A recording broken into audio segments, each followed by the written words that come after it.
El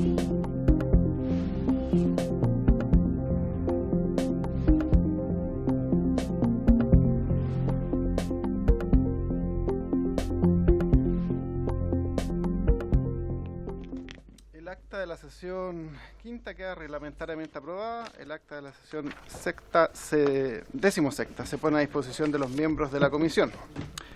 La cuenta, la señora secretaria dará lectura a la cuenta. Gracias, presidente. Se han recibido los siguientes documentos. Correo electrónico de la oficina del diputado Stefan Schubert, a través del cual solicita invitar a la Corporación Comunidad y Justicia a exponer su posición sobre el proyecto de ley Boletín 15.264-19, el que está en tabla hoy día. Y correo electrónico del señor Bernardo Evia, en virtud del cual solicita ser recibido en audiencia por esta comisión a fin de exponer una presentación sobre el rol de la geología en nuestro país. Es toda la cuenta, señor presidente. Muchas gracias, secretaria. En puntos varios, ¿se ofrece la palabra a los diputados o diputadas sobre algún punto vario? No. Entonces pasamos a la orden del día. Esta sesión ordinaria ha sido citada con objeto de ocuparnos de los siguientes asuntos. Primero, continuar con el trámite de audiencia respecto al proyecto de ley iniciado en moción de los diputados y diputadas Labra, Molina, Olivera, Ramírez, Schneider, Serrano, Undurraga, Vidal y Lleomans, que establece la paridad de género en la adjudicación de proyectos de investigación y otorgamiento de becas en las áreas de ciencia, tecnología, ingenierías y matemáticas, en primer trámite constitucional. En razón de lo anterior, escucharemos, ha sido invitada la directora de la Agencia Nacional de Investigación y Desarrollo, la señora Alejandra Pizarro Guerrero, y la acompaña don Cristian Undurraga, jefe de gabinete, para ella. Entonces, Don Juan Vial y don Rodrigo González. También por la NIT.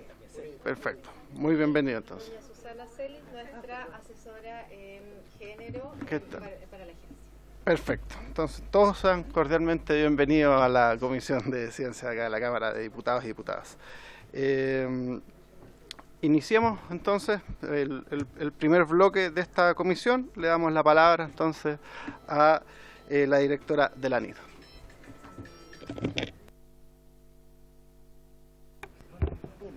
Hola, primero quiero agradecerles la invitación que nos hicieron para poder compartir con ustedes algunos de los antecedentes, datos, experiencias que nosotros hemos tenido en el desarrollo de nuestros concursos, particularmente en lo que refiere a las becas y en lo relacionado con los proyectos de investigación. Para nosotros es sumamente importante poder compartir con ustedes la información que traemos. Por supuesto que es un resumen, si no tendríamos muchas láminas. Y entonces eso también es una invitación a que podamos ir trabajando a partir de ahora. Nos ponemos a disposición nosotros para poder destinar un espacio para trabajo con las diputadas que presentaron este proyecto, por supuesto, y con ustedes como comisión para que podamos ir avanzando en este tema que a todos nos importa mucho, es reducir las brechas de equidad de género, ¿ya? Tenemos una presentación. Les voy a ir hablando de algunos temas. No hemos separado en esta presentación particularmente lo referido a STEM, porque la verdad es que no es solo de STEM, ¿ah? No es solo de las áreas de STEM. Es, en definitiva, las brechas que podemos evidenciar corresponden a todas las áreas del conocimiento, ¿ya? Entonces, les decía yo que tenemos diagnóstico, acciones y resultados del análisis de brechas de equidad de género. Esto es un ámbito complementario a la presentación que realizaron la semana pasada, tanto la subsecretaria de Ciencias como la ministra de Ciencias. Aquí estamos abordando temas absolutamente operativos y muy prácticos propios de la agencia y de algunas modificaciones que hemos ido haciendo en estos años y los resultados de ellas en los instrumentos de becas y proyectos de investigación. Bueno, nos hicimos algunas preguntas que yo creo que son parte de las preguntas que de alguna manera han querido resolver con este proyecto, que han presentado las parlamentarias. Y nos preguntamos, ¿las brechas observadas en becas y proyectos de investigación pueden ser resueltas solo en las adjudicaciones? ¿Cuáles son los motivos por los cuales se producen? Y aquí vamos con algunos datos, no se ve muy bien, sale un poco cortado, pero quisimos poner algunos de los ejemplos vinculados con magíster, doctorado, que son de becas, postdoc, iniciación irregular, que son instrumentos de fondos y que son proyectos de investigación individuales, ¿ya? Lo que vemos, por ejemplo, en magíster es muy distinto de lo que podemos ver en doctorado. Y en magíster nosotros visualizamos desde las postulaciones y las adjudicaciones una brecha que es bastante menor en comparación a las otras brechas que vamos a mostrar en los otros instrumentos. Es decir, en el caso estamos juntando magísteres nacionales e internacionales, esto es bien importante, ¿ya?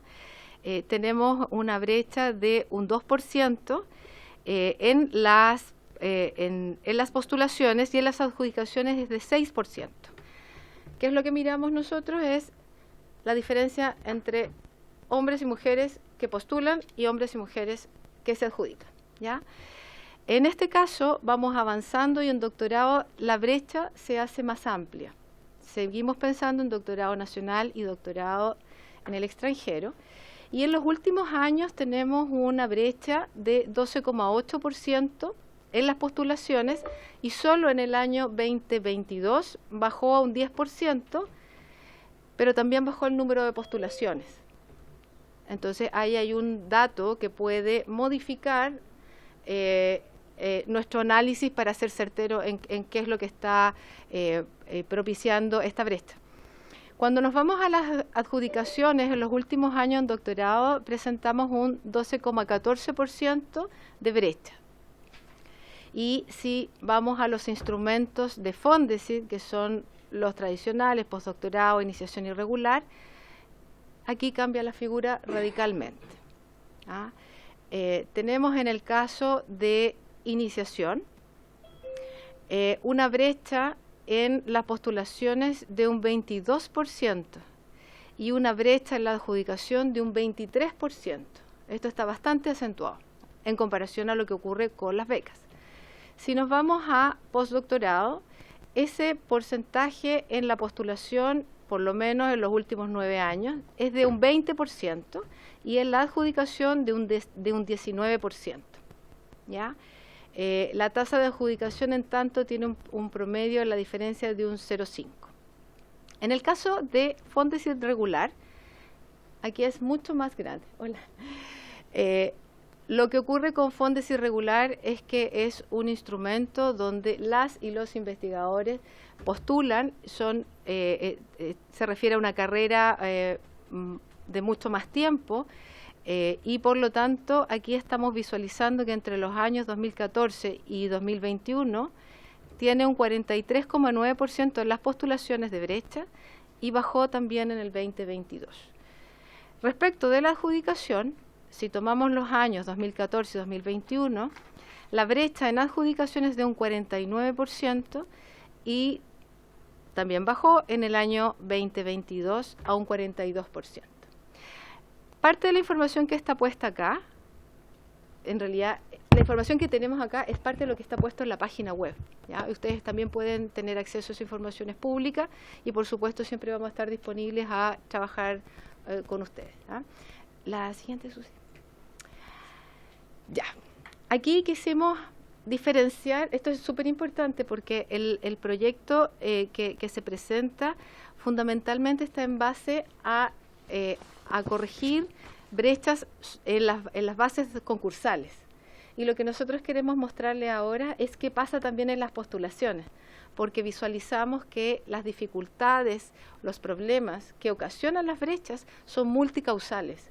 No son solamente las bases, sino que es una serie de otros elementos que entran a conjugarse para que desde la postulación se produce una baja importante o una diferencia muy importante entre las postulaciones que hacen hombres y mujeres, ¿ya? Y aquí ustedes pueden visualizar la evolución que tiene entre el 2018 y 2022 en el caso de la postulación de mujeres. Más adelante vamos a hablar de algunas conclusiones, pero aquí si uno se fija en el comportamiento del gráfico en estos años, puede darse cuenta que está completamente afectado justamente en los años de pandemia, ¿ya? Me refiero afectado a la participación de la postulación de mujeres. Y cuando vamos a mirar las adjudicaciones, lo que ocurre es que tiene un comportamiento bastante similar, menos postulaciones, menos adjudicaciones, ¿cierto? También tiene una caída en las adjudicaciones a partir del 2021 en el caso de las mujeres, que se produce un año después de lo que podemos ver a nivel de postulaciones. Esto en el caso de magíster.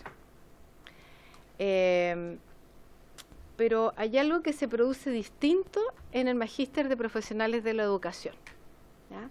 En donde podemos visualizar acá que cómo es el comportamiento de las postulaciones y las adjudicaciones está fundamentalmente entregada a mujeres que se los adjudican, ¿ya?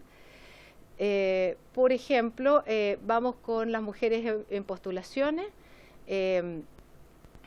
Podemos visualizar que hay un mayor número de mujeres que postulan y por tanto hay un mayor número de mujeres que se lo adjudican, ¿sí? En la línea azul, ¿ven las letras? ¿Sí? Sí, ya. Las líneas azules corresponden a mujeres y las líneas naranjo corresponden a hombres, ¿ya? En el caso de magíster de profesionales de la educación se produce algo muy diferente al resto de los magísteres, ¿ya? Donde en el resto de los magísteres hay un equilibrio, aquí está fundamentalmente asociada una brecha en favor del acceso para mujeres, ¿ya? Puedes avanzar con lo... Aquí vamos con doctorado. Aquí empezamos con mayores distorsiones. Habíamos hablado que en los últimos 5 años a nivel de postulación tenemos un 12,8% en promedio, digamos, de brecha, y solo en el año 2022 bajó a un 10%. Acá nosotros pudiéramos mirar algún grado de coherencia que se produce en el resultado entre las postulaciones y las adjudicaciones, ¿sí? Es decir, tenemos menor número de mujeres postulando y tenemos un menor número de mujeres adjudicándose, ¿ya? Hago este comentario porque en un rato después vamos a conversarles de lo que ocurre y parte de las conclusiones que nosotros obtenemos de esto, ¿ya? Avanzamos. Vamos al postdoctorado. Seguimos con las líneas azules mujeres y hombres en naranjo. Entonces acá tenemos en el caso de las postulaciones, mantenemos una postulación con una brecha bastante importante entre hombres y mujeres, desde las postulaciones que incide perfectamente en un nivel de coherencia con las adjudicaciones, lamentablemente. Menos postulaciones, menos adjudicaciones, ¿ya? Y si ustedes se fijan, si uno mira los porcentajes, es bastante parecido. Entonces, ocurre algo ahí entre las postulaciones y las adjudicaciones, ¿sí? Lo que de alguna manera nos permite poder hacer algunas conclusiones de qué se entiende por postulaciones exitosas que tienen adjudicaciones finalmente, ¿sí?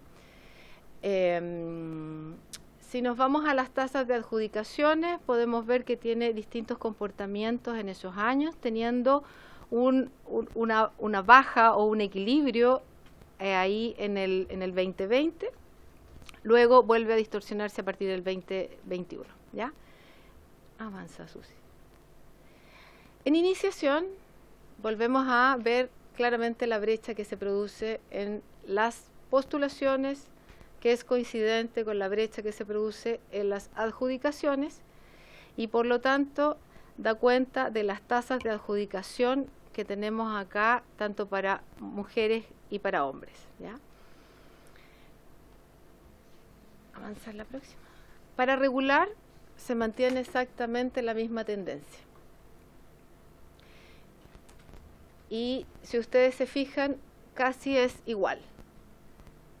La brecha que hay en las adjudicaciones se parece a la brecha que hay, perdón, los porcentajes que se ven en las postulaciones es la misma brecha que es posible visualizar en las adjudicaciones, ¿sí?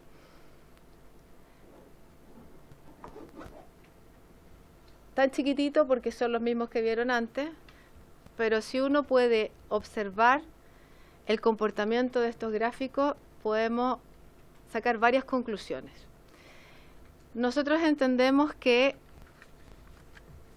si hacemos un análisis aislado en estos casos, solo de las mujeres, entre la cantidad de postulaciones y el porcentaje de adjudicaciones que tienen, se parece mucho a la cantidad de adjudicaciones que tienen los hombres, dadas sus postulaciones. Aislémoslo, solo mujeres por un lado, solo hombres por el otro lado. Se parece mucho la tasa de adjudicación que tiene, está entre un 34 y 36, la variación es muy poca. Entonces, es posible inferir, dado los datos que tenemos en este minuto, que tienen una tasa de éxito que es parecida. Eso significa que los proyectos son tan buenos entre hombres y mujeres, ¿sí? Estamos perfectos. Es súper importante decirlo. ¿Una pregunta para entender bien? Diputado Schubert. Lo pago.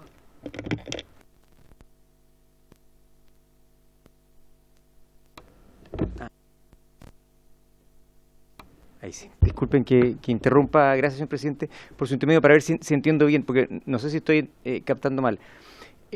La brecha es la misma al momento de postular, diferencia entre hombres y mujeres, es la misma diferencia al momento de adjudicárselo, ¿verdad? Eso es lo que usted está diciendo. Pero eso quiere decir entonces que la misma cantidad de postulantes es la misma cantidad de los que se lo adjudican, o sea, el 100% de hombres y el 100% de mujeres se adjudican siempre la beca. Gracias, gracias. Gracias. No, lo que ocurre es que nosotros tenemos en algunos casos tasas de adjudicación para mujeres. Hagamos el análisis aislado, ¿sí? Tenemos a nuestra izquierda mujeres, a nuestra derecha hombres. Y comparamos en el caso de mujeres, un 100% de postulación, hay un 34% de adjudicados, ¿sí? En el caso de los hombres, perdón, es 32% de fracción, ¿sí? En el caso de los hombres, de 100 postulantes, hay 36% que se lo adjudican.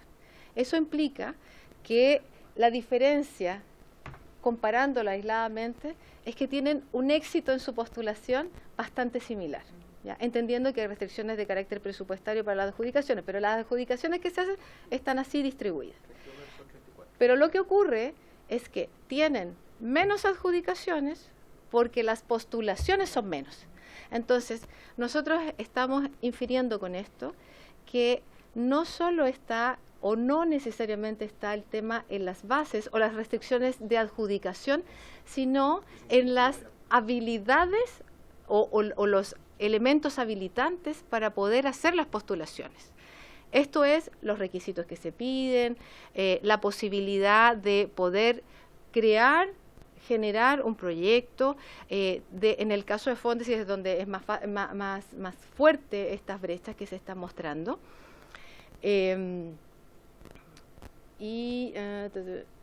Bueno, arriba está lo que yo estoy planteando, que la brecha se genera en la postulación. Es ahí donde nosotros visualizamos que es el gran punto central, ¿ya? Recuerden que estamos hablando de los Fondesit que requiere, en el caso de iniciación y en el caso regular, requiere tener un doctorado, requiere tener una investigación, un IR, que es lo que llama investigadora responsable. Hay ciertas características en eso y puede ser que no se pueda avanzar en eso. Hay otras conclusiones que podemos sacar de algunas medidas que se han implementado ya. A mí me gustaría mostrárselas ahora. Uy, ¿qué se me ocurre? Hemos aplicado desde hace varios años ya algunas medidas en varias temáticas. Las presentamos acá, que algunas son para reducir las barreras de acceso y tiene que ver con que la productividad científica se ve afectada por procesos de maternidad, de cuidado, y en ese sentido se incorporaron algunos factores que permitieran que el cuidado que tienen que hacer las mujeres en este caso no afectara su productividad científica. Por lo tanto, a partir del año 2015, en los instrumentos que están ahí, y a partir del año 2020 en instalación en la academia se incorporaron ciertas modificaciones que permiten tomar un periodo más largo de tiempo para que no se vea afectado con los cuidados de hijos menores, ¿ya? También desde la perspectiva de cuidados, porque aquí tenemos varios ámbitos. Una cosa es el pre y postnatal y otro también es el cuidado de hijos menores de 1 año, ¿ya?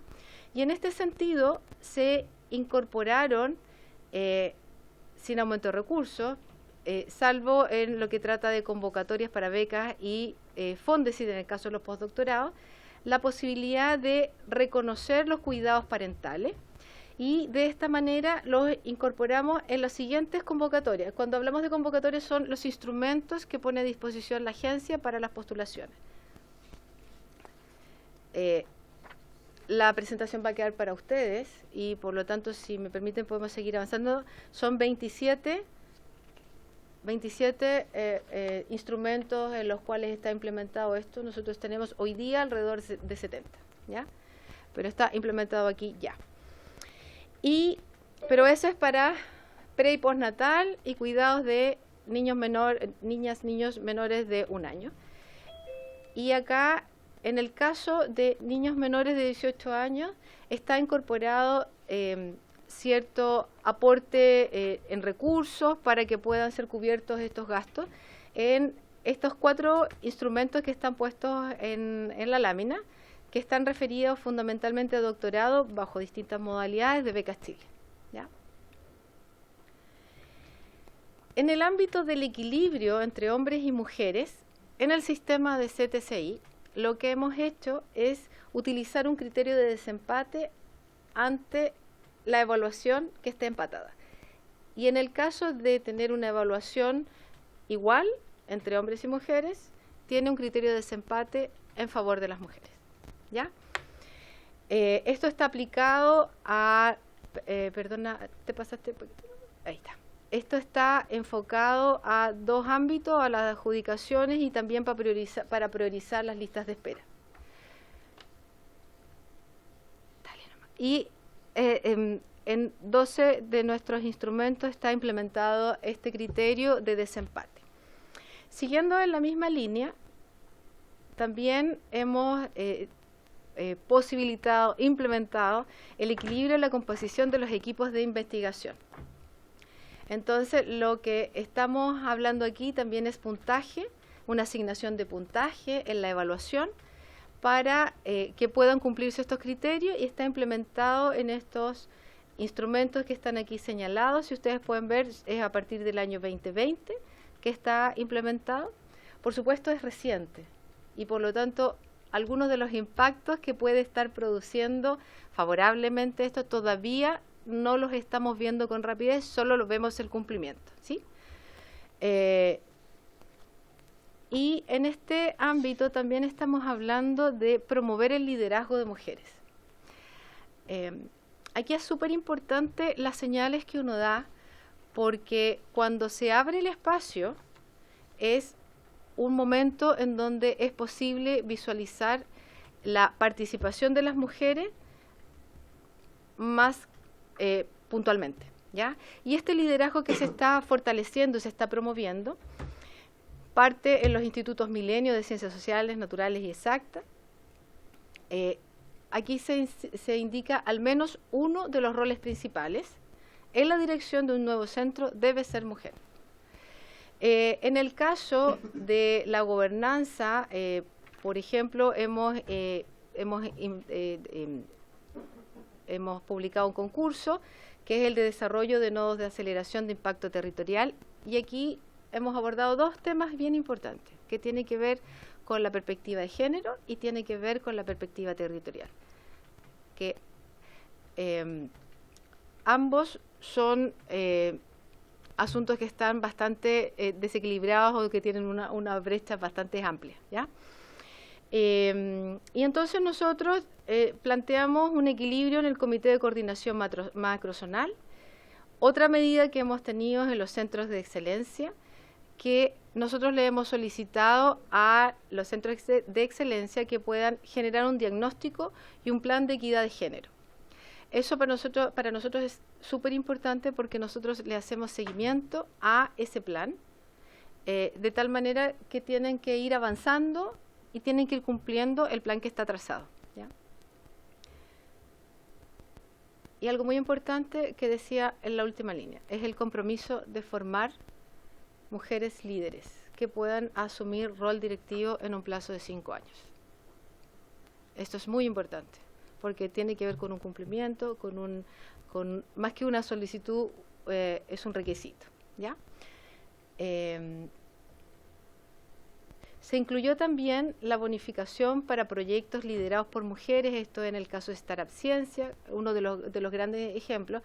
Startup es un instrumento que forma parte de la agencia a partir del año 2021 y que está alineado con innovación. Entonces, por aquí nosotros estamos mostrando cada uno de los instrumentos que tienen diferentes líneas, ciencia básica, pudiéramos decir, investigación básica. Tenemos también la investigación asociativa, que es por centros, núcleos, los milenios, los regionales también. Y tenemos los instrumentos que van asociados a innovación. Por lo tanto, toda la gama de instrumentos que forman parte de la agencia están teniendo algunas medidas asociadas a reducir las brechas. Por otra parte, también hemos lanzado desde el año pasado el concurso de INES de género, que busca desarrollar capacidades en las universidades en el ámbito de género.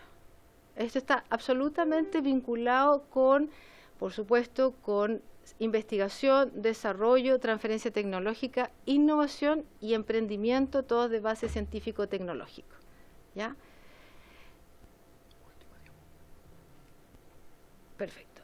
Y acá queremos mostrarle algo importante que nos ocurrió con una de las medidas que ya vemos que no necesariamente funcionó, no porque no se hubiese implementado, sino que porque aquí vienen contextos, ¿ah? Hay un contexto que nos cambió la figura. A partir del año, aquí tenemos algunos datos que tienen que ver con los evaluadores de área o los llamados ex coordinadores de área. Son comités de evaluación en becas, ¿ya? Y a partir del año 2016, que se muestra la cifra, hasta el 2022 tenemos un comportamiento que es bien diferente, ¿cierto? Ahora, ¿por qué es diferente? Porque a finales del 2019 se implementó priorizar el nombramiento de mujeres en estos roles. Fue un éxito al principio. Sin embargo, después ya no se mantuvo el éxito de esta medida. Y lo que ocurre es que empezamos a mirar qué es lo que ocurre. Si ustedes se fijan, justo es pandemia, ¿sí? ¿Cierto? Entonces, estos roles implican alguna carga administrativa diferente de la evaluación normal. Entonces, estas personas que ejercen estos roles requieren de un tiempo distinto para poder abordar estas labores de coordinación, estas labores que uno puede denominar más administrativas, pero que son sumamente importantes para el proceso de evaluación y que requieren de tiempo, requieren de dedicación. Y aquí es donde uno empieza a mirar que una medida así, como focalizar, priorizar que haya mujeres en esto, no siempre resulta, porque no siempre tienen las posibilidades. Entonces aquí volvemos a tener factores que son factores, medidas, herramientas habilitantes que permitan que sí podamos implementar una medida como esta y sea un éxito, ¿ya? Perdón. Diputada Olivero, por favor. Quiero una pregunta. Ese cuadro, lo que nos está mostrando en el fondo es que donde dice mujeres, hombres, son mujeres que evalúan, hombres que evalúan. ¿Por qué le hago la pregunta? Porque en el 2021, usted dice que por temas de pandemia quizás cambia el número después en el 2022, pero el 2021, en donde hay un número mayor de mujeres evaluando, coincide con una lámina que mostró hace mucho rato atrás, que precisamente en el año 2021 es donde hay mayor cantidad de mujeres obteniendo beneficios. Entonces, no sé si tiene alguna relación con eso. Ahí hay dos preguntas que que yo desprendo de lo que usted ha mencionado. Una, ellas evalúan, pero no solo evalúan, coordinan los grupos de evaluación, ¿ya? Entonces hay labores distintas, ¿ya? Y segundo, no llegamos a la conclusión de que teniendo más mujeres en esta coordinación pueda haber más mujeres adjudicándose porque son de becas. Y lo que ¿Ah? Este es becas, pero por el otro lado están mostrados, agrupados los datos de becas, tanto nacionales como extranjeras, y pueden tener alguna distorsión. Dicho de otra manera, nos faltan datos para poder, para poder llegar a una conclusión más efectiva, ¿ya? Estamos infiriendo cosas todavía. Y esto es porque estamos en análisis, porque no todos los análisis los podemos hacer nosotros solos. Necesitamos un colectivo, por eso para nosotros es tan importante que podamos seguir trabajando con ustedes como comisión y también con las diputadas que hicieron el proyecto que presentaron. Esta es nuestra última lámina. Hay mucho más datos, insisto, en la página web tenemos presentados algunos datos que puede ser muy interesante que ustedes puedan acceder. Si necesitan algo más, nos ponemos a disposición para que ustedes nos indiquen y podamos hacerlo llegar.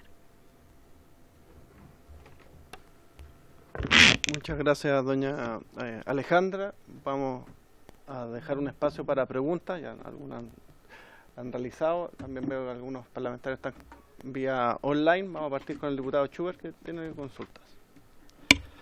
Muchas gracias, señor presidente. Bueno, agradezco la exposición. Me costó un poco seguir y por lo mismo tengo preguntas, tal vez porque no comprendí bien. A ver, usted señaló que el problema estaría más que en la adjudicación, en la entrada al momento de postular. Eso entendí, ¿no? Entonces que lo que teníamos que hacer era más bien fomentar que postulen más, porque en definitiva obtienen un buen resultado, una misma cantidad se adjudica. Por lo tanto, si postulan más se van a adjudicar. El problema no está en la adjudicación, sino que en la postulación. Y las medidas que ustedes han tomado, o que se han tomado hace un tiempo, buscan precisamente fomentar la postulación, como por ejemplo el alargar las becas considerando los periodos de maternidad. Eso, y otras medidas más. Perfecto. Dos preguntas respecto a eso. Estas medidas de considerar mayor plazo para las becas, que son como muy razonables y tal vez son muy fáciles bueno, tienen un mayor costo, pero es muy fácil de apuntar. ¿Considera la realidad de cada postulante o considera a todas las mujeres?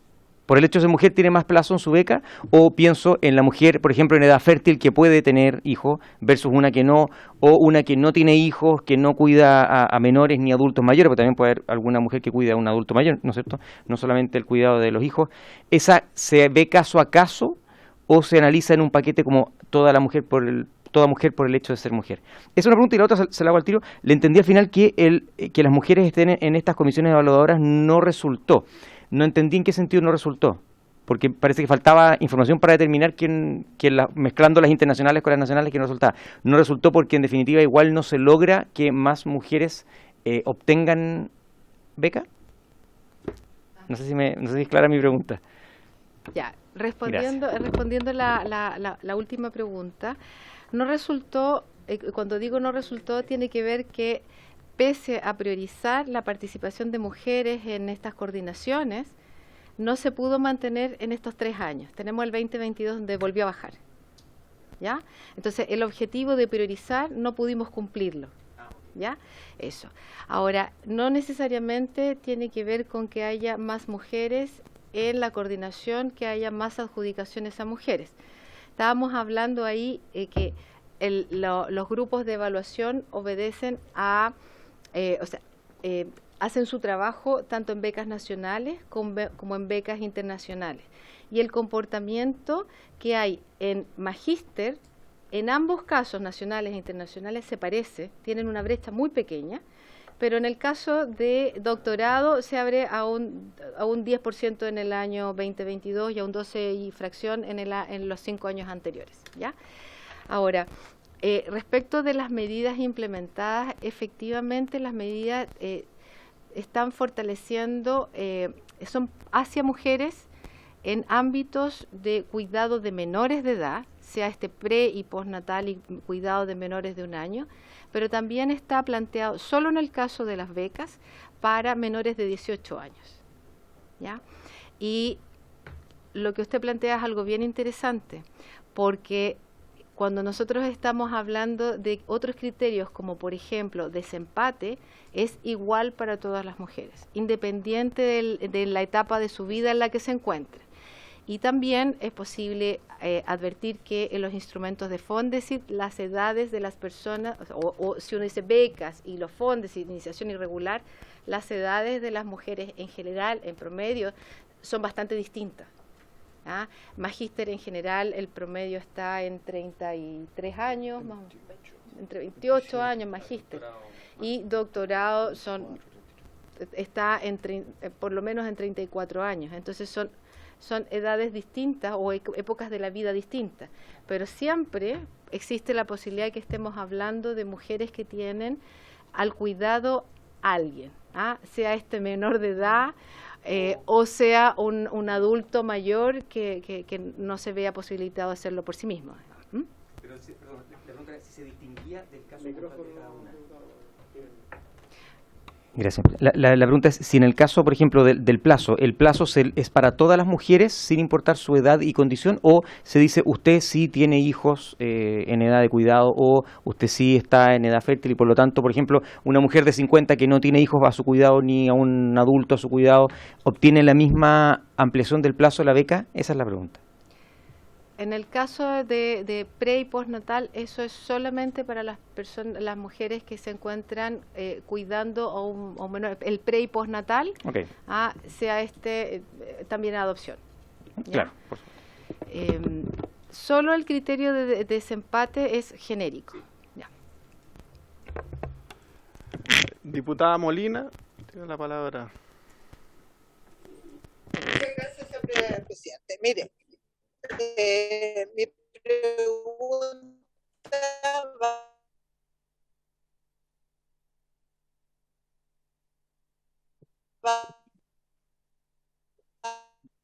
Diputada Molina, hay problema de conexión, no se le escucha, parece que tampoco me escucha. Yo te escucho. Ahora sí se le escucha, diputada.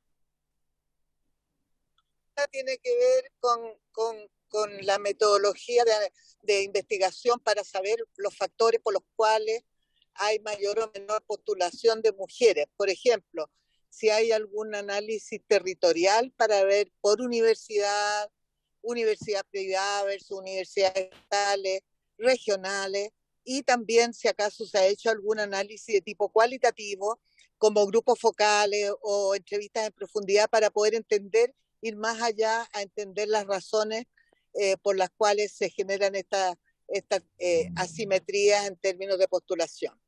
Muchas gracias, señor presidente. Gracias, diputada. Doña Alejandra. Lamentablemente tengo que decirles que no hemos avanzado todavía en esa línea, ¿ya?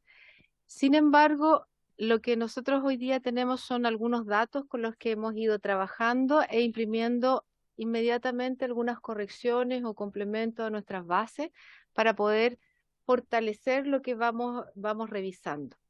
Ahora, esto es un trabajo que nosotros creemos que podemos hacer. Sin embargo, no todo es posible hacerlo solo por la agencia, ¿ya? Nosotros no hemos abordado, los estudios que tenemos los presentaron la semana pasada la ministra y la subsecretaria. Las mesas de género que se han instalado también fue información que ellas proporcionaron. Sin embargo, los datos de que podamos saber por qué ocurren estas postulaciones, se desconectó la diputada. ¿Por qué ocurren la baja o por qué no se incrementan las postulaciones? No tenemos en este minuto el dato, y efectivamente ocurre una adjudicación que está fundamentalmente asociada a la región metropolitana, ¿ya? Sin embargo, estamos en proceso de poder hacer algunos análisis más desagregados por regiones. Lo que hoy día tenemos, y ustedes pueden verlo en nuestra página web, son las adjudicaciones que ha habido por universidades, ¿ya? en el caso de los fondos que tienen el patrocinio de las instituciones. ¿Ya? Diputado Lee. Gracias, presidente.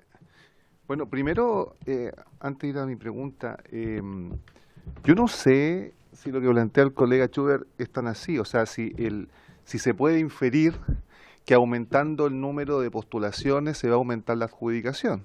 Eso yo creo que es una aventura, digamos, pensar que va a ser así. Uno puede suponer que va a ser así, bajo el supuesto de que esos nuevos agregados cumplan las mismas condiciones, ¿no es cierto?, que los 100 que postularon, si son 200, que esos 100 agregados sean de las mismas características que los 100 primeros, pero eso nadie dice que puede ser así. Pero quiero ir al tema que me interesa, presidente, el tema de la territorialidad.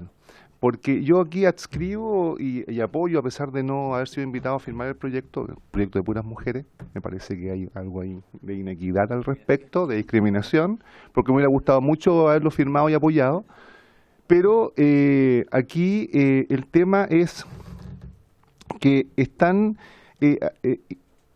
hay tanta inequidad en cuanto a género como también en cuanto a territorio.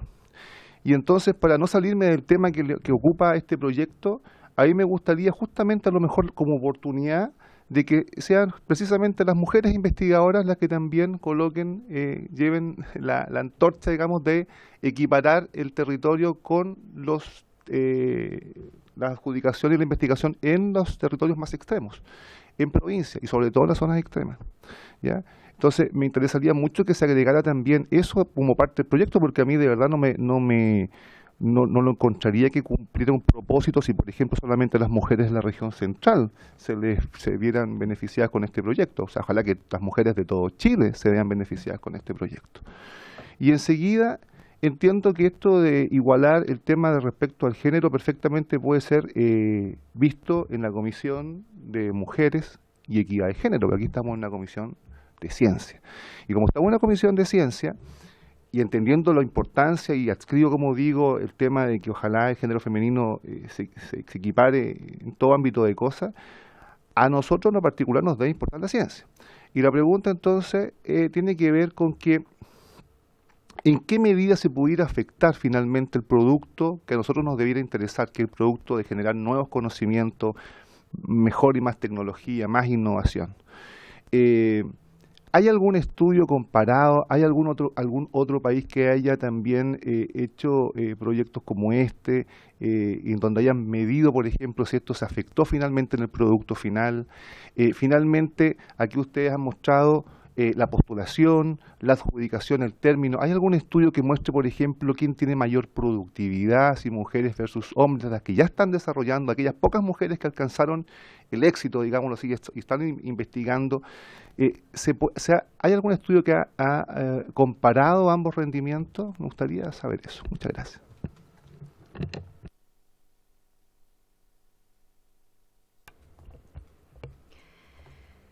A ver, cuando nosotros planteamos que el desafío está en el acceso, y entiéndase por ese acceso a la primera parte, que es la postulación, tiene que ver con que nosotros tenemos históricos de los puntajes de las postulaciones, ¿ya?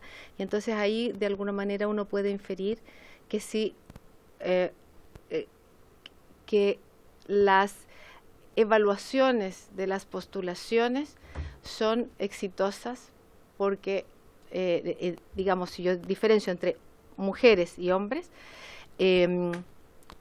porque en el fondo necesitan y requieren de más postulaciones. Mientras más postulaciones hay, podemos inferir que se van a mantener las notas. Las notas son bastante buenas, ¿ya?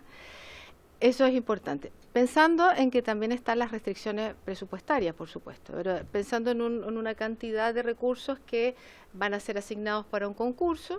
Para 100 postulantes debiéramos llegar al punto en donde hay 50 y 50. Perdón, o 100 adjudicaciones, 50 y 50. Eso sería lo deseable, ¿cierto? Ya. Ahora, respecto de lo que usted pregunta sobre estudios, yo creo que es parte de nuestros desafíos, ¿ya? Y que tenemos hartos desafíos en esa materia, también en el tema territorial, por cierto. Nosotros no tenemos algo que nos permita poder hacer una aseveración concluyente respecto de eso, ¿ya?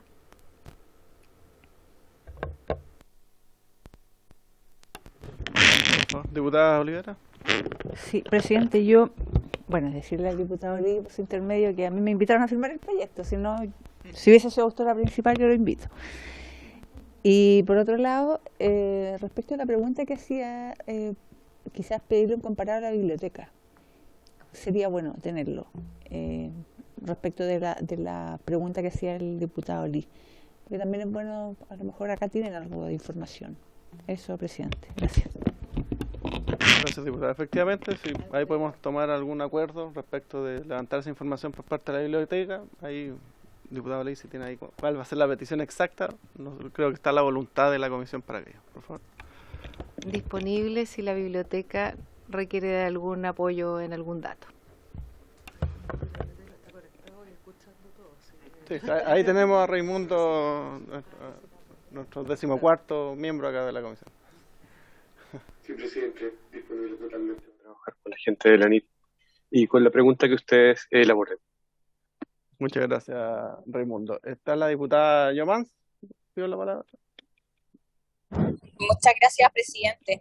Bueno, lo primero que quería, además de agradecer la presentación que se hace desde la NIF, también me parece importante esta propuesta que hace el diputado Lee, por cierto, de que no solo sea, en el fondo, y que se pueda incorporar, pero que no solo sea un criterio de género, sino que también en términos como de representación territorial, el que se pueda incorporar, así que yo creo que también lo podemos ver dentro de las indicaciones para fortalecer el proyecto. A mí me parecería positivo, de hecho. Eso como también para comentar lo que dijo el diputado Lee, que me parece que es un aporte. Por otra parte, quería hacer una pregunta respecto a la situación de aquellas, en el fondo, que se dedican al estudio en materia de I+D, ¿cierto? Que también se habló un poquito en esas materias, porque sabemos que hay una brecha también, y algo de esto lo hemos ido comentando en esta semana a propósito del proyecto, entre quienes se dedican al doctorado y quienes se dedican, ¿cierto?, al postdoctorado. Entonces tenemos una primera brecha de ingreso respecto al doctorado. Entonces, quienes se dedican ya al doctorado, quizá, y eso me gustaría saberlo, cómo ven los datos la NIC respecto a la situación hacia el postdoctorado, y si hay algún cambio respecto a quienes se dedican al pregrado para poder ingresar al doctorado. No sé si se entendió la pregunta, pero saber si existe alguna dimensión, algún estudio, criterios de corrección que estén aplicando. Eso, presidente. Gracias. Bueno, cuando vamos avanzando por grado y avanzamos del magíster al doctorado y del doctorado a los proyectos de investigación, se acentúa cada vez más la brecha. Son parte de los datos que yo mostré. Partí hablándoles de las brechas en magíster que en adjudicaciones son de un 6%, y en el caso de doctorado sube a 12,14%, luego pasamos a postdoctorado en 19%, y en iniciación 23%, terminando en regular en un 42%, ¿ya? Los datos que nosotros tenemos nos permiten identificar que la brecha se incrementa en tanto avanza la carrera del y la investigadora.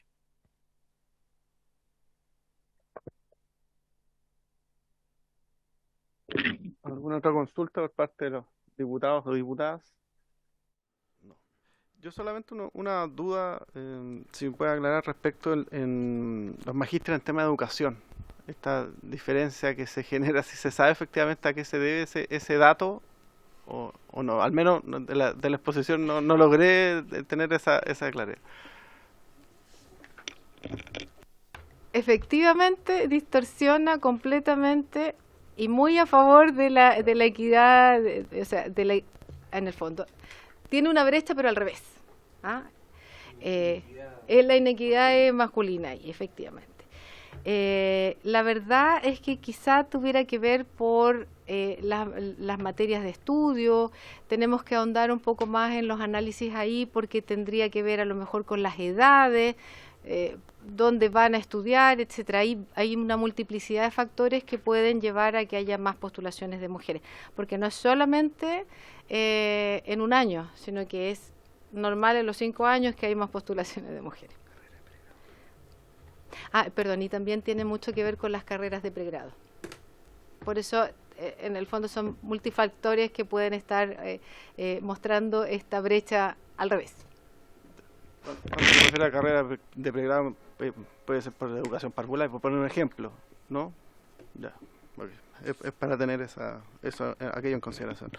Bueno, doña Alejandra, agradecer la concurrencia a esta comisión, los antecedentes que han sido aportados a la discusión de este proyecto y, lógicamente, que cualquier duda, consulta o requerimiento que podamos realizar, esperamos contar con la disposición ahí de la ANID. Así que muchas gracias. Gracias a usted.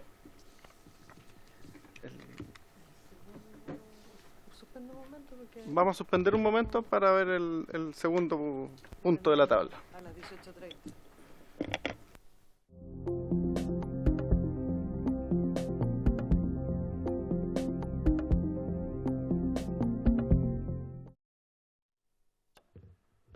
Ya, hemos reanudado la sesión de la Comisión de Ciencias para dar pie al segundo punto de citación en cuanto a recibir a la jefa de División de Redes y Seguridad Informática del Ministerio de Interior y Seguridad Pública, señora Ingrid Inda Camino, a fin de que se refiera a los ataques informáticos que han sufrido diversos organismos públicos en el último tiempo y dé cuenta de las medidas que se adoptarán para reforzar los sistemas informáticos. La acompañan los ingenieros del equipo de respuesta ante incidentes de seguridad informática, señores Carlos Silva y Hernán Espinosa.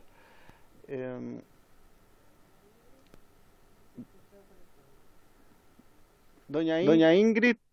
A ver si, ahí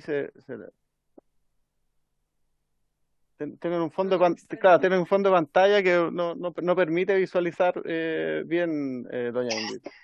Denme un segundo para ver qué es lo que le está pasando a nuestra cámara. Por favor. No nos pueden ver. Está en el fondo. Estamos muy lejos. No, pero espérate, es que...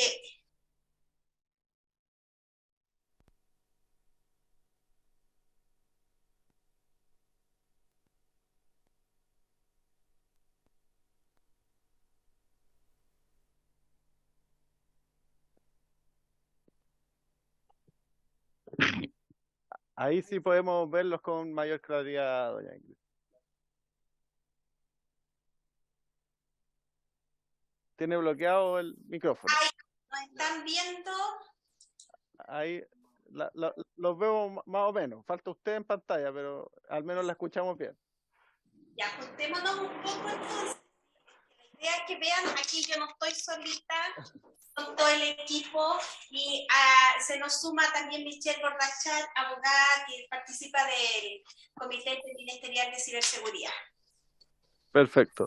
Doña Ingrid, nosotros la hemos invitado el día de hoy al equipo a objeto de que se refieran a la situación de los ataques informáticos que han sufrido diversos organismos públicos y de las medidas que se han adoptado. Así que le damos la palabra.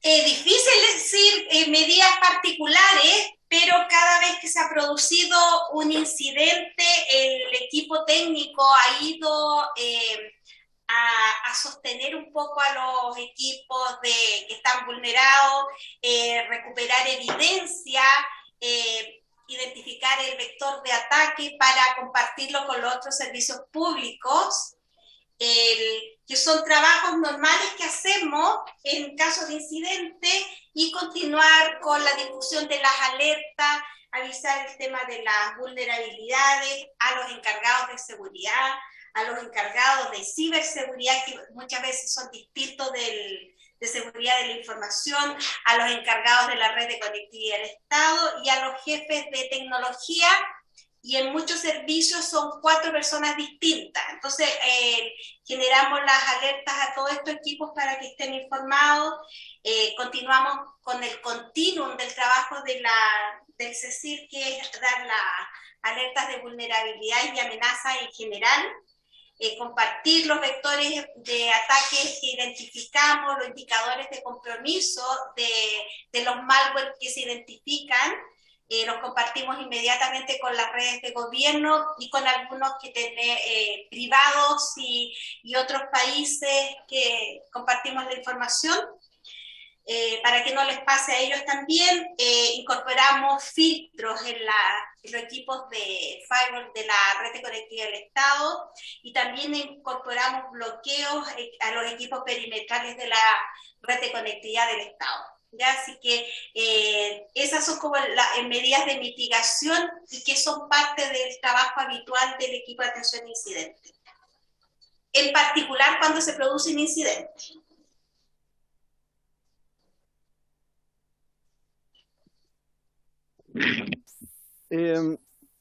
Voy a dejar abierta la palabra a algunos diputados y diputadas que quieran hacer alguna consulta ante lo explicado por la señora Ingrid. No sé si la diputada Laura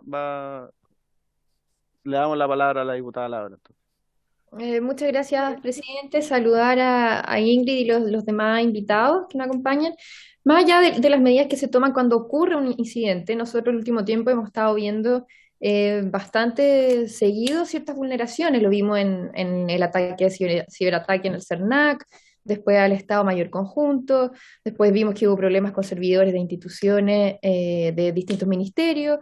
Por lo tanto, yo creo que aquí se debe, sin ser experta en la materia, tomar medidas más allá preventivas, más que reactivas de los incidentes que han sucedido. Entonces, me gustaría saber si se está evaluando eso, tomar alguna medida mayor de seguridad informática para evitar esta seguidilla de ciberataques que han sucedido, que yo me imagino que usted nos comentaba, han respondido cuando han ocurrido los incidentes, pero qué medidas preventivas se tiene considerado o qué plan de acción para evitar que esto siga sucediendo en el futuro. Muchas gracias. Excelente pregunta. Y es bastante difícil responder porque hay medidas técnicas que podemos ir haciendo y aplicando continuamente, pero también nos aparecen vulnerabilidades en la software, en las máquinas, que son de día cero, para las cuales no hay mitigaciones. Entonces, el trabajo que hay que hacer va por el factor humano. Y ahí estamos trabajando fuerte en concientización, en educación de los equipos técnicos, por una parte, y por otra parte, con educación a la ciudadanía, con educación a los funcionarios públicos y llamados a atención a las organizaciones. No se trata de llegar y salir con un sitio en internet que uno lo puede construir en un día si no es seguro, y hay que hacer análisis de saber por qué lo voy a tirar a internet si la aplicación es para una atención ciudadana directa. O sea, son meditaciones de revisión de los procesos que tenemos que hacer como en realidad como ciudadanos, como instituciones, como organizaciones, como privados, como públicos. Y ahí tiene que estar mi sitio en internet o no. Entonces, aquí hay un trabajo de educación a las organizaciones, de levantar realmente cuáles son los procesos, a qué estoy dispuesto a exponerme, a qué amenazas, qué vulneraciones, cuál es la criticidad de los procesos, y en base a eso tomar las decisiones tecnológicas. ¿Ya? Entonces, el tema de la ciberseguridad siempre se ha tratado como un tema técnico, informático. Entonces, uno como ingeniero va y ponemos máquinas y ponemos herramientas de esa naturaleza, pero si miramos las vulnerabilidades, ¿por qué se han producido? Ha sido todo factor humano. Un factor humano, si hay una alerta que sale el año 2021, en julio, ¿por qué no está aplicada si de natural en el trabajo habitual de la gente TI es hacer clic y estar cargando los parches? Entonces, siempre está vulnerabilidad en las claves, entonces tenemos que trabajar muy fuerte el tema de educación. Y al respecto, sí estamos trabajando con el áreas técnicas, haciendo ejercicios de simulaciones de ataque. Hicimos ya uno este año con un proveedor, con Kaspersky, pero sin patrocinio así con marcas, sino que para los técnicos, para que sepan qué hacer en tema en un ataque, en una simulación. Hicimos el Cyberwoman, exclusivo para mujeres técnicas en ciberseguridad. Estamos trabajando en un diplomado, hicimos una alianza con la USACH y estamos con más de 300 personas, funcionarios públicos, en un diplomado de gestión de seguridad de la información para que exista este trabajo de revisar los procesos. Hacemos reuniones y cursos técnicos con la industria y vamos invitando a distintos sectores. Estamos trabajando también con el Consejo de la Sociedad Civil del Ministerio del Interior, con nuestro COSOC, directamente con adultos mayores y con organizaciones sociales para capturar qué es lo que ellos requieren como ciudadanía para generar planes de concientización. Así que por un lado, nuestras medidas van por las áreas técnicas de estar poniendo bloqueos cada vez que aparece alguna vulnerabilidad internacionalmente conocida, difundirla, catetear a todo el mundo, a todos los técnicos que apliquen las normativas, las buenas prácticas, y también estar educándolo en paralelo a nuestras organizaciones. Pero sí es un reto grande. Yo creo que este no es solo un reto, no es llegar a invertir dinero y poner una máquina y que no proteja. Esto va mucho más.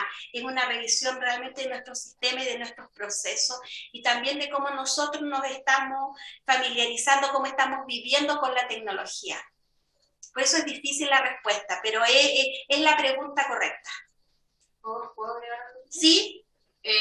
Bueno, mi nombre es Michelle Guarpazar, soy la asesora legislativa y jurídica de la Unidad Nacional de Coordinación de Ciberseguridad. Y por nuestra parte también hemos tomado algunas medidas. Bueno, tan pronto comenzó a funcionar la unidad, el 1 de agosto se empezó a oficiar a todos los ministerios para que informaran sobre cómo se había implementado la Política Nacional de Ciberseguridad. Luego, tan pronto sucedió el incidente del CERNAC, se comenzó a tramitar un decreto que actualmente está en toma de razón, que obliga a todas las instituciones del Estado a informar, a notificar tan pronto tengan noticia de algún incidente o alguna vulnerabilidad, que eso permite tomar medidas preventivas respecto de otras unidades, y también que con la obligación de exigir a todo proveedor de servicio que tomen las medidas necesarias y también que informen, porque está comprobado que muchas veces no informan por miedo reputacional. Entonces, la idea es que estén obligados a informar y que no puedan no hacerlo por miedo reputacional. Y por último, apenas se supo lo del Estado del conjunto, se ofició también a todos los ministerios para que adoptaran todas las medidas urgentes que fueran necesarias. Además estamos trabajando arduamente en la Ley Marco de Ciberseguridad, que ya fue aprobada en general. Tiene que ir a aprobación en sala, pero eso ya debiese avanzar con cierta celeridad. Sí, y acerquémonos para que nos vayan viendo. A ver. Diputado Lee, tiene una consulta. Carlos Silva por aquí, solamente como unos números estadísticos. Mensualmente nosotros generamos más de 2.000 tickets indicando a las instituciones de las vulnerabilidades que ellos tienen. Mensualmente, o sea, desde enero hasta la fecha, ya hemos bloqueado más de 5 millones de intentos de ataque a la red de conectividad del Estado. Perfecto. Diputado Lee, tenía una consulta. Muchas gracias, presidente. Escuché que estaban trabajando en una ley de ciberseguridad. Me gustaría, entiendo que esto debe ser un trabajo de parte del gobierno, que me imagino que será presentar mediante un mensaje presidencial. La pregunta es si hay algún trabajo prelegislativo al respecto y con quién lo están llevando a cabo. Muchas gracias. No, la ley marco de ciberseguridad fue presentada la última semana del gobierno del presidente Piñera. Se ha tomado la decisión de continuar adelante con ese proyecto de ley porque esto responde a una política de Estado y no de gobierno. La ciberseguridad es un tema transversal, entonces lo que hemos estado haciendo mientras se escucha a los invitados es estudiar en profundidad el proyecto, compararlo con otras leyes de otros países, para aprender de la experiencia ajena. La idea no inventar la rueda, sino que aprovechar que hay otros países que van más adelantados en estos temas para poder tomar las mejores prácticas posibles. Y en el fondo estamos adelantando el trabajo de estudio que requiere poder hacer las indicaciones adecuadas a un proyecto de ley para que quede lo mejor posible. Y, perdón, me gustaría también agregar que dentro del decreto que actualmente está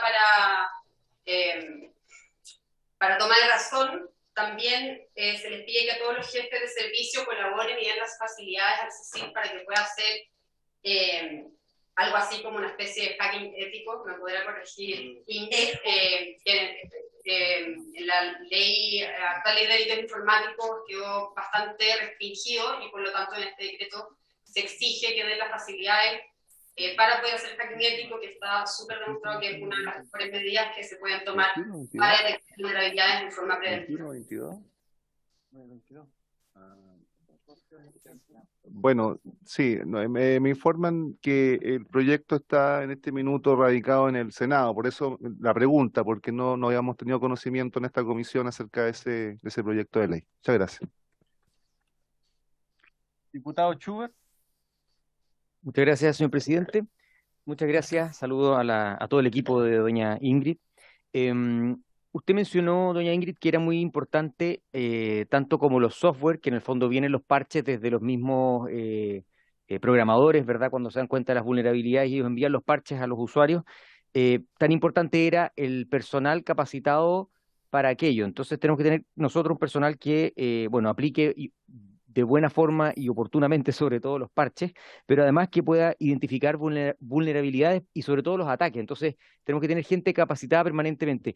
¿Cuál es la capacitación? Porque el Estado es muy grande y me imagino que hay encargados de seguridad informática en varias reparticiones, entonces es muy complejo el lograr homogeneizar la información y la capacitación, pero estas personas hoy día que valoramos mucho más, ¿no es cierto?, más que antes, la relevancia de la ciberseguridad, ¿de qué forma se hace o se ha planificado hacer de aquí en adelante una capacitación permanente y de buen nivel para las personas que están a cargo de la ciberseguridad dentro del Estado?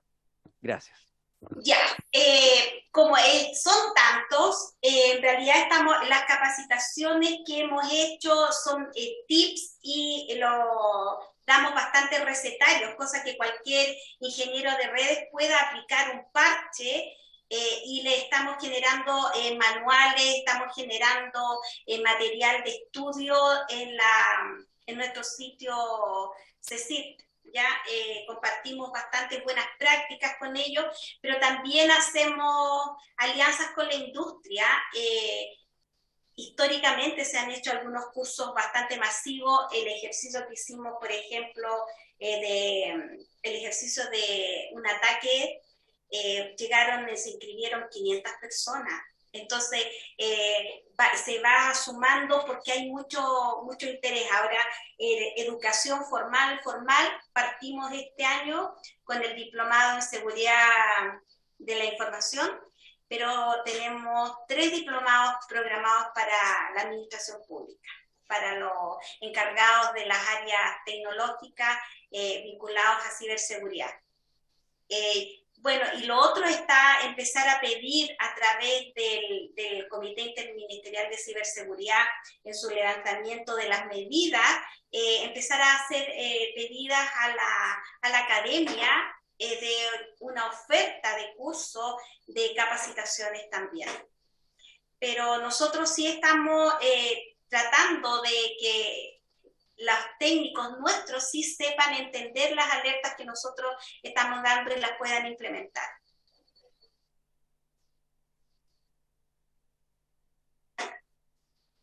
Pero con eso. Gracias, doña Ingrid. Mire, yo en realidad le agradezco la respuesta, pero al menos creo que surge por parte de los miembros de la comisión la posibilidad de que nos puedan presentar el plan o política respecto a ciberseguridad que tiene actualmente, que está actualmente vigente, cosa de también entender más allá de lo puntual que puede ser la situación de los ataques, que no solamente son cuestiones que ha sucedido durante este gobierno, es una cuestión que sucede de manera permanente en todas partes del mundo, pero saber y conocer por parte de esta comisión nos gustaría el plan de ciberseguridad que actualmente está vigente. Entonces, si es que no lo puede hacer en este momento, porque entiendo también la premura, poder dejar para la próxima semana, si lo estima bien la comisión, cosa de que puedan hacer una presentación respecto del plan o la política de ciberseguridad actualmente vigente. Totalmente factible. Yo lo entiendo como dos temas. Uno, el plan de ciberseguridad que les puedo hacer llegar cuáles son las funciones, el trabajo que realizamos como equipo de atención de incidentes y una presentación de la Política Nacional de Ciberseguridad se puede programar para la próxima semana perfectamente. ¿Ya? Entonces, vamos a dejar acordado para la próxima semana entonces tener esa presentación y la vamos a dejar entonces invitada también a esta comisión para la próxima semana. Sí, y ahí incorporaría al Comité Interministerial de Ciberseguridad para la presentación, ¿te parece, Michelle? Sí, a la unidad de coordinación. Sí, a la unidad de coordinación, porque sí tenemos hechas unas presentaciones, pero ahora la tendría que buscar y... Si pueden pedir citar al Coordinador Nacional de Ciberseguridad. Sí, perfecto, sí. Le pedimos que nos incluir al coordinador, se lo mando a la secretaria que nos citó. Por favor, si hay que incluir a alguna otra persona, usted nos puede hacer remitir esa información, pero la idea es conocer el plan en su integridad y ahí poder hacer las preguntas del caso por parte de la comisión. El diputado Undurraga también tiene una consulta. Sí, no, presidente, señalar a propósito, saludar a la señora Ingrid, a todo el equipo, a propósito de lo que señala ella, invitar a quien coordine el comité interministerial también. Yo creo que eso puede ser importante. Sí, quería aprovechar de excusarme en nombre de Daniel Álvarez, que es el Coordinador Nacional de Ciberseguridad, que no pudo estar presente en esta ocasión porque está en Valparaíso en la Comisión de Seguridad en este momento. Bien, perfecto. Debe estar hablando algo similar. Pues bien, entonces la próxima semana esperamos contar ahí con su presencia acá en la Comisión de Ciencia. Ya doña Ingrid, habiéndose cumplido el objeto. Una consulta. Diputado Oli. Presidente, me gustaría entonces solicitarle formalmente al señor Ray Roberts de la biblioteca que nos tenga preparado algún comparado en relación al proyecto que disminuye las brechas de acceso a proyectos y becas que se discutió al comienzo, si hay algún comparado internacional que nos ayude con esa búsqueda, ¿sí? Y lo otro, presidente, quería plantearlo, aprovechando los que están presentes, plantear el tema, a propósito de seguridad, el tema de las redes sociales, que sabemos que en todo el mundo hoy día es muy importante en política porque influyen en los resultados de elecciones políticas, redes internacionales, de redes sociales. Por lo tanto, yo creo que atingente a esta comisión, no se me ocurre alguna otra que pudiera ser atingente, de conocer cómo operan, porque finalmente hoy día quien tenga el control de una red social, voy a poner como ejemplo Facebook, perfectamente podría influir en una elección política. Simplemente ocupando los algoritmos de que tengan mayor alcance o menor alcance determinados grupos que eventualmente les pudieran resultar más favorables. No sé si será posible y ahí invitar alguna exposición a alguien experto en esas materias, tomando en cuenta lo que le acabo de decir, que efectivamente las redes sociales han sido gravitantes en eventos políticos en el mundo entero. Bueno, respecto al primer punto, acordamos que efectivamente se solicite el informe a Raimundo Robert respecto a este comparado del proyecto de ley que estamos discutiendo. Diputado Undurraga. Sí, tomando lo que dice el diputado Lee, quizás, presidente, lo que podemos hacer es ver cuál es la regulación comparada que hay respecto a redes sociales, ¿ah? Y ello puede ayudarnos en la dimensión de lo que, porque para saber de la regulación que hay de ello tenemos que saber cómo opera, pero para darle algún tipo de objetivo legislativo, ¿no? al trabajo. Eso puede ser una cosa interesante de ver. A lo mejor nos puede ayudar la biblioteca, ¿no? Yo veo que ya tiene levantada la mano. A lo mejor tienen listo el estudio y eso es más rápido, pero bueno, eso, presidente. Gracias, diputado Undurraga. Raimundo, quería hacer un comentario. Sí, disculpe, presidente. Efectivamente, tenemos un par de trabajos que habría que actualizar acerca de redes sociales y podríamos comenzar enviándoles un trabajo ya elaborado, actualizado sobre cómo funcionan. Perfecto.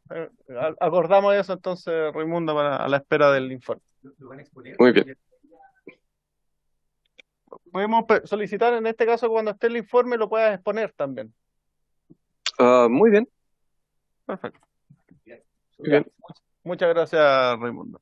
Bueno, habiéndose cumplido el objeto de la sesión, se levanta.